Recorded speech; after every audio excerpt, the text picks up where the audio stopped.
سر طرز حکمرانی ایک جمہوری نظام ہے.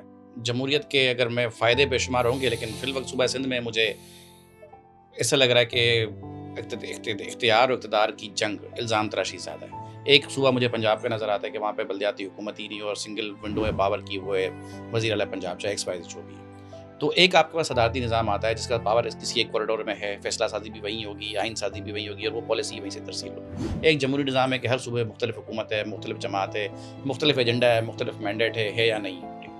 تو اس وقت جن حالات میں ہم ہیں، یہ ایسی کوئی بات آ سکتی ہے جو کہ چل رہی ہیں گردشیں، مطلب کہ صدارتی نظام پاکستان میں شاید کیونکہ میرا کچھ وقت اسلام آباد میں بھی گزرتا ہے تو وہاں ہیں ایسی سرگوشیاں کہ بہت سارے لوگ ایسے ہیں اور بہت سارے اہم لوگ ایسے ہیں کہ جو پاکستان میں صدارتی نظام کو دیکھنا چاہتے ہیں.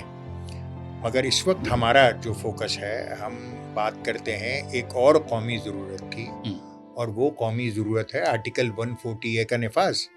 وہ صرف کراچی کے لیے نہیں ہے، وہ پورے پاکستان کے لیے. ہماری کبھی کوئی ڈیمانڈ جو ہے وہ انڈیویجولی کراچی کے لیے نہیں رہی ہے، بلکہ ہم نے چاہے وہ نئے انتظامی یونٹس ہوں، وہ بھی قومی ضرورت ہے، اور یا آرٹیکل 140A کا نفاذ ہو، federal government, provincial government, local government. تب جا کے یہی ریاست کی ڈیفینیشن ہے نا، کہ یہ تینوں حکومتیں بیک وقت جب موجود ہوں تو ریاست تشکیل پاتی ہے.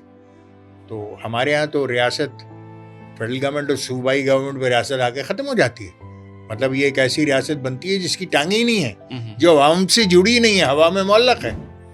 تو یہ بہت ضروری ہے کہ پورے پاکستان میں عوام سے جڑے رہنے کے لیے، شرکتی اور شمولیتی جمہوریت کے لیے، اور اختیار کے عوام تک پہنچنے کے لیے، ڈیولوشن کے لیے 140A کو ضرور پاکستان کے جو ترقیاتی ماڈل ہے اس کا حصہ ہونا چاہیے.